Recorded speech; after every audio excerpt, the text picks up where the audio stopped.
Okay, we've been sent a new case to take a look at, and what I would like to do is walk through it. More than likely, what we'll do is we'll do this one in stages. Um, let's take a look and start one by one. So let's go ahead and start on site number 30. We'll go to our implant align view and let's take a look at it. So in this particular case, I want to go through our checklist. And so step one is our mesial-distal positioning. And what we're looking for is it generally speaking centered, which it looks to be. Is it far enough away from the adjacent teeth, which it looks to be. Now let's take a look at our buccal-lingual positioning. Now here we can see that we're pretty well centered. We have enough adequate bone on the buccal and the lingual, so we're no problem there. The next thing we want to take a look at is our bone level. Now, excuse me, this is one where we have to take a little closer look at this particular bone level. And what I would like to do is bring up my handy dandy drawing tool, and if we take a look, here's what our bone looks like. Right there, infection, and then right there. So we've had more bone loss here.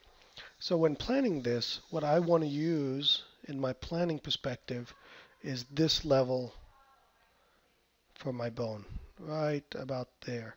And then what I'm going to do is based on the fact that we're going to take tooth out, we have some, looks like chronic infection here, I will actually probably plan my implant a little bit lower than that.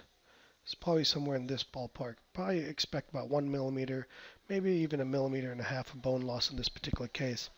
So bone level, we want to be probably about in this level right there. So let's take a look and see where we're at. And from this perspective, I will say that we're probably just a hair high.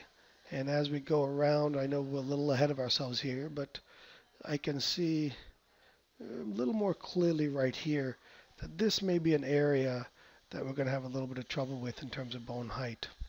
So from a bone height perspective, I would like to drop this one down to about right there. So, okay. And we're going to come back to this again. And if we look at it from this angle right here, if we bring up our drawing tool here as well, bone height seems to go about right here to about right there. So again, expecting about a millimeter, maybe a little bit more of bone loss. This new height right here is probably about right. So based on the original plan, which we can see, um, let's go to plan 1.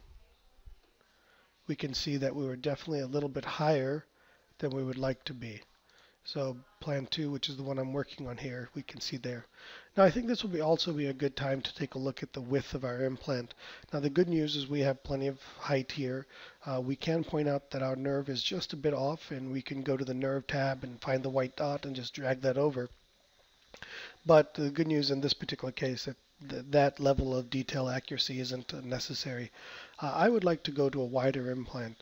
And one of the concerns I have with the Camlog system is the widest implant we can go to is a 4.3. So my preference would be to go to a wider implant. So just for showing, I'll go back to the implant that I particularly use, which is a 5.0 by 13 Nobel Active. So we can see, that we definitely have the space for a wider implant. So because this user is a Camlog user, I'll go back to this particular width of implant. But I do want to make note of that. The next thing on our list is vital structures, and the main vital structure here is going to be adjacent roots and the nerve, and we can see that we're clearly far enough away from those. The next thing I want to do is I want to take a look right here, and we can see from this chronic infection that we have a break in the bone right here.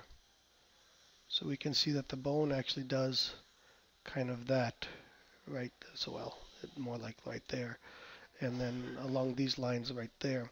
So, one of the things I would expect is to really spend some time cleaning this out. We can see our implant goes into that infection area a little bit based on this plan, assuming that this is the exact spot we want to put it to. And then we've lost the buccal plate right here.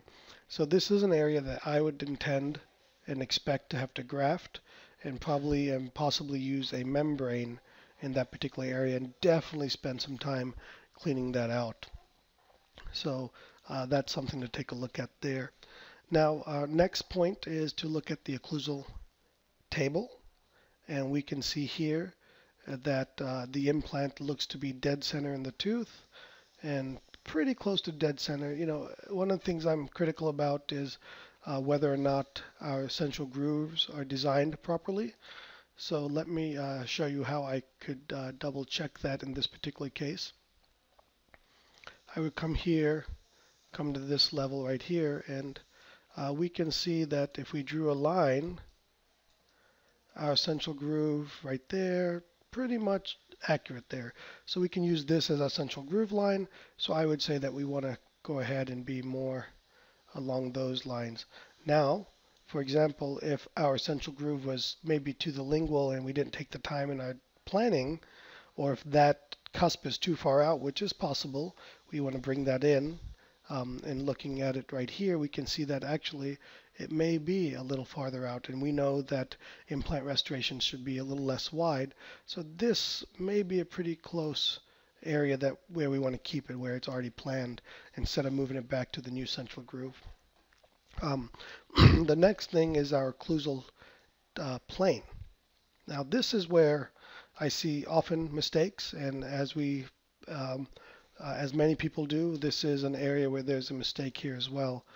And the mistake is, you know, honestly probably not the appropriate word, but we can see here our occlusal plane is like this, and that means long axis forces on the implant is going to be coming there. And that is not a pure 90-degree angle. So we want to see our occlusal forces more straight up and down. So in a case like this, what I'm looking for is this to be level. And to achieve that, we're probably going to have to go like so. And now we can see that we're more level. Now when we did do that, that moved our implant a little bit to the distal. So now we just move it back over to the mesial, and now we're centered again. So again, this is where I would like to see our occlusal plane versus where we had it earlier. So to kind of give you an idea, here's one occlusal plane right there versus a more appropriate occlusal plane. So just to kind of give you an idea of what we're looking at there. And the reason we want that as long axis. So the last thing we'll do is go through our 360. And as we can do that, we can again see that the infection that exists right here, we need to really clean that out. The good news is we're going to have plenty of stability. Our nerve is more than adequately far away.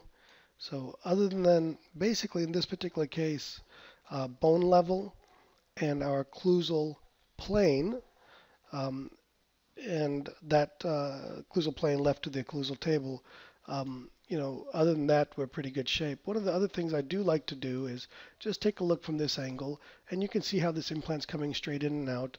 And we know that these lower molars are tipped slightly to the lingual. So I would prefer to have our implant right there. You can see how it's, I prefer to have it tilted just a hair to the lingual. And there we can see how it's just slightly tilted to the lingual. So again, let's take a look here. And this may be an accurate drawing based on the infection and what's going on with the tissue there. But this is something that we do have to be aware of when we draw this. So hopefully this was helpful, and we'll look for some additional videos to go through the additional implants.